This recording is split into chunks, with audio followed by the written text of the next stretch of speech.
She planned a secret date, but I was one step ahead. I wasn't snooping. At least, that's what I keep telling myself.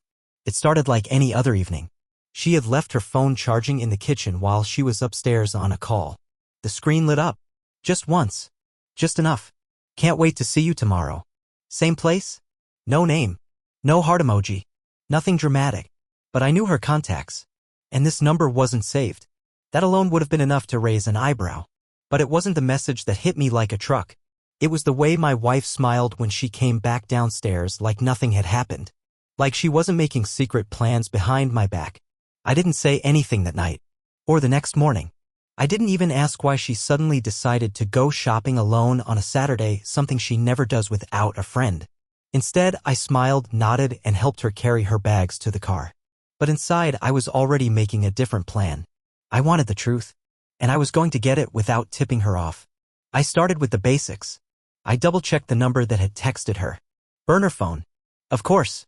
Nothing on it in public databases. I couldn't call it or she'd get suspicious. So I did the next best thing. I checked the shared GPS app we both used. She had forgotten to disable location sharing. Rookie mistake. By noon Saturday, I watched her blue dot move across the map, cruising through the city, not toward the mall, like she said, but to a part of town where we had no reason to be. She parked near an upscale wine bar tucked away between boutique hotels. Not exactly a shopping district. I waited. 5 minutes. 10. Then I saw it. A man in a dark coat. Clean-cut. Confident. He walked up beside her car just as she stepped out. They hugged. Not a friend hug. The kind of hug you give someone you've missed. Someone you're not supposed to be hugging if you're married. I swear my hands started shaking. But I didn't rush in. I just watched. They went inside, sat at a table in the back, candlelit, cozy. Too cozy. And that's when the weight of everything hit me. This wasn't a misunderstanding. This wasn't a colleague or some innocent coffee meeting. This was something she had planned. Behind my back. In secret. I could have burst in. Caused a scene. Yelled and humiliated her in front of her mystery man and half the city. That would have felt good for a moment. But I wanted something better. I wanted confirmation. I wanted proof. I wanted her to lie to my face so I could choose the perfect moment to pull the rug out from under her. So I left. But not before snapping a photo through the window. Just one. Her laughing, leaning forward, her hand resting on his. It was all I needed. That night, when she came home, I played it cool. She dropped her purse, gave me a quick kiss, and said the shopping trip had been so stressful. I nodded. You get everything you needed? She smiled, not knowing what I knew. And I smiled back, hiding what I had seen. The next few days, I built my plan. Step 1. Track every move she made. Quietly. Step 2. Figure out who the guy was. What his connection to her was. Whether he even knew about me. And step 3, the most important part. Wait for the perfect moment to flip the script. Because I wasn't just going to confront her. I was going to expose her. And when I did, she'd never forget it. The hardest part wasn't the waiting. It was pretending I didn't already know. Every time she looked at me, smiled, or touched my arm, I wondered if she was thinking about him. When she said she was tired, I wondered if it was from staying up texting. When she laughed at a joke I made, I questioned whether it was real or just a cover for guilt. I started noticing patterns. Subtle changes. She was dressing a little nicer when she ran errands, choosing perfume I hadn't smelled on her in months. She started hiding her phone under pillows or taking it with her to the bathroom. Once I caught a flash of her deleting a thread, her finger tapping the screen just a second too long before she looked up and said she was checking the weather. She was careful. I'll give her that. But not careful enough. The GPS was still active. And over the next week, I watched her visit the same block 3 times. Different days. Same window of time. Once at lunch, once on her way home from work, and once coincidentally the same day she told me she was meeting an old college friend. I played dumb. Asked how the friend was doing. She gave me some vague answer about a new job in another state. No details. No follow-up. Just enough to slide by. That night, I pulled out the photo I had taken. The one of her with the mystery man. I stared at it until every detail was etched in my memory, the way she leaned toward him, the way he looked at her like she was his. Like she belonged to him. And that's when I decided this wasn't just about revenge. It was about reclaiming my dignity. She had taken something from me, our trust, our marriage, my peace of mind, and she didn't even know I was watching it unravel. I called in a favor from a buddy who worked in private security. Not a full-time PI, but someone who had access to resources the average person didn't. I sent him the photo and asked him to identify the man. It took 2 days. His name wasn't common. Mid-30s. Single. Lived downtown. Worked in marketing for some boutique agency I'd never heard of. And surprise, he had no clue my wife was married. From what my guy could tell, she had told him she was recently separated. Claimed we were living together until the lease ended. That lie hit harder than I expected. We weren't roommates. We shared a life. A history. A wedding album. And she reduced all of that to a technicality just to keep up her little secret. The moment I had his name, I dug deeper. Social media gave me everything I needed. He had a public profile. Photos of his dog, his morning runs, a couple of shots with her smiling on a rooftop, clinking glasses. The timestamps lined up with the days she came home and claimed she had been out with the girls. No wonder she never let me meet her new friends. But I didn't confront her. Not yet. Because I had something better planned. I started crafting the moment. Step by step. First, I called the restaurant where they met and booked a private table for 3. Then I emailed the guy, introducing myself not as her husband, but as someone who needed to speak with him privately. I sent the photo. I said, "You deserve the truth." That's it. No threats. No drama. Just the seed of doubt planted. He replied within 2 hours. He had no idea she was married. None. We agreed to meet. Not as enemies. Not even as rivals. Just 2 men caught in the same lie. But I wasn't done. The final step was inviting her to dinner. I picked a Thursday night, told her I wanted to do something special for us. No occasion. Just a spontaneous date night. She hesitated, said she might have work late, but eventually agreed. I told her the name of the restaurant. She didn't blink. Maybe she thought I didn't remember it was the same place where she met him. Or maybe she thought I was just that naive. Either way, it was perfect. The table was set. The players were in place. And I was finally ready to bring the curtain down on her performance. But what she didn't know, what she couldn't know, was that I had arranged for the reservation under his name. So when she arrived at the restaurant that night, dressed like she was walking into a rom-com fantasy, she didn't find me waiting at the table. She found him. And 30 seconds later, I walked in and sat down. To her credit, she didn't faint. But the color drained from her face so fast, she looked like a ghost of herself. Her hands trembled as she reached for her napkin, trying to pretend this wasn't happening. But it was. And we were just getting started. She didn't say anything at first. Just sat there frozen between us, eyes darting back and forth like she was trying to wake up from a nightmare.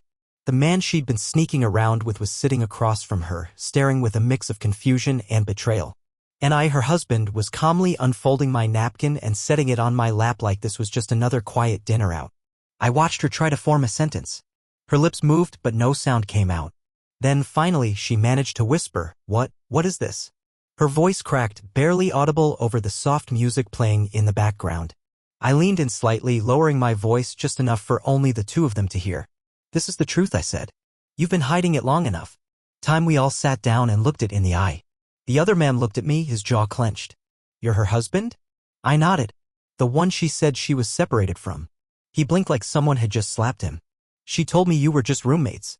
That the relationship was over, but the lease wasn't." He turned to her. "Is that true? That you're still married?" She didn't answer.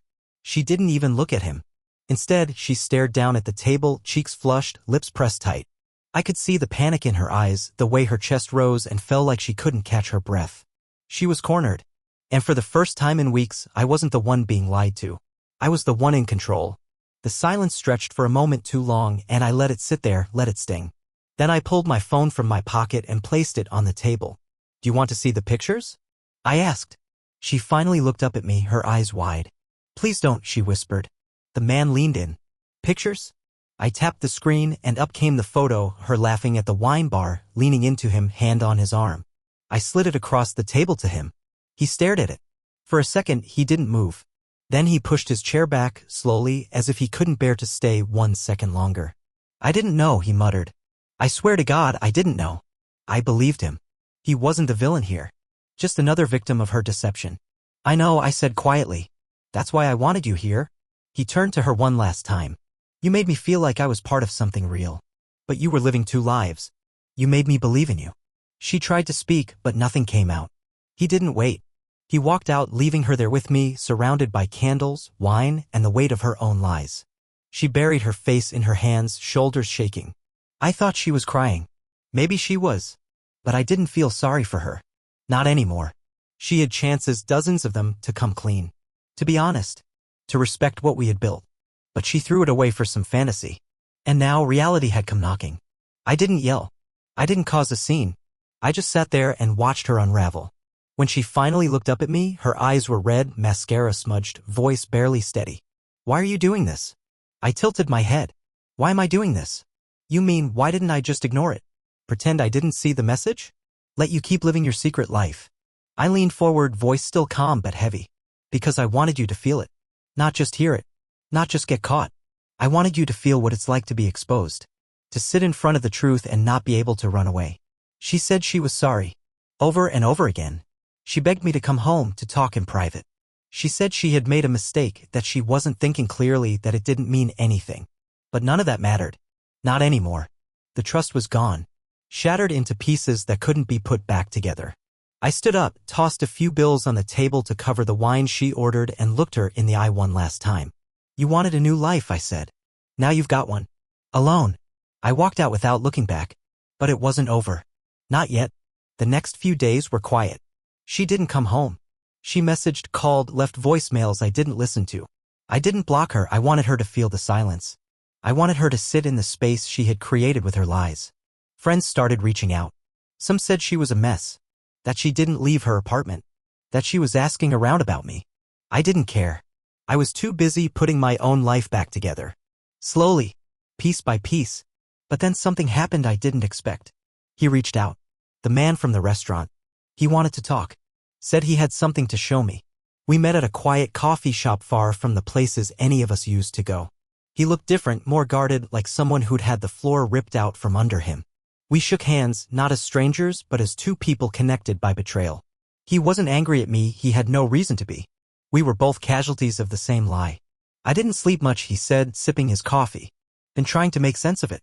Of her. I nodded. There wasn't much to say that hadn't already been said, with silence, with stares, with that unforgettable dinner. Then he reached into his jacket and pulled out a small envelope. She gave me this. The night after everything blew up. I hesitated, then took it. Inside was a letter. Not typed. Handwritten. It started with his name, but as I read through it, I realized it wasn't just meant for him, it was meant for both of us. She talked about confusion, about needing to feel alive again. About how the routines of marriage made her feel invisible. How she told herself it wasn't really cheating if emotions weren't involved, but then they were, and she didn't know how to stop. She admitted to lying, to hiding behind stories she rehearsed in her head so many times they started to feel true. But what struck me most wasn't her apology, it was her justification. She tried to explain that she never meant to hurt anyone, as if intent could wash away the damage. I folded the letter and slid it back toward him. She's trying to rewrite the ending, I said quietly. But some things don't get rewritten. He nodded. I think she wanted us to forgive her. Or at least understand her. I looked at him and didn't say what I was thinking. I understood her more than she'd ever know. I understood how selfishness could wear the mask of confusion, how betrayal could come wrapped in soft excuses. But understanding didn't mean forgetting. And it damn sure didn't mean forgiving. We parted ways with a handshake and a look that said, we'll be okay. Just not today. Over the next few weeks, I started rebuilding. Not just my life, but myself. I threw out everything that reminded me of her secret world, the clothes she bought for date nights that weren't with me, the gifts she brought home with vague explanations, the photos that once meant something but now only held lies. The house felt emptier, but for the first time in a long time it felt honest. Friends asked if I was going to file for divorce. Some were supportive. Others were shocked I hadn't already. But this wasn't about rushing decisions. This was about reclaiming control on my own terms. I wanted to heal before I closed the chapter. I didn't want anger writing the final sentence. Eventually, I sent her a message. Just one. Simple. I'm moving on. Please respect that.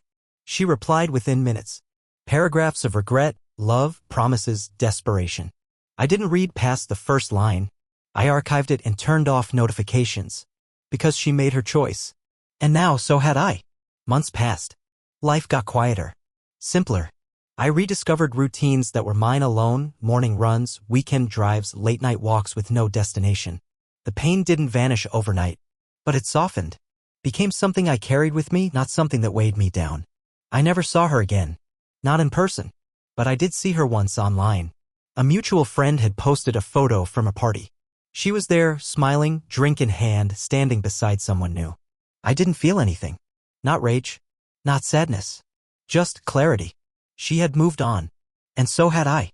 You know, betrayal doesn't just teach you who someone is. It teaches you who you are when everything falls apart. And that's the part she never expected, that I wouldn't crumble. That I'd rebuild, stronger, sharper, smarter. That I'd take the truth she tried to bury and use it to light the way forward. So to anyone out there going through something similar, to anyone staring at a cracked phone screen with a pit in their stomach, wondering if what they saw means what they think it means, trust your gut. You're not crazy. You're not weak. And you are absolutely not alone. What you do next is up to you. But never forget, the truth always finds its way out. The only question is, will you be ready when it does? If this story hit home, make sure to subscribe and leave a comment below. Your support helps these real stories reach more people who need to hear them. Let's keep telling the truth no matter how painful it is.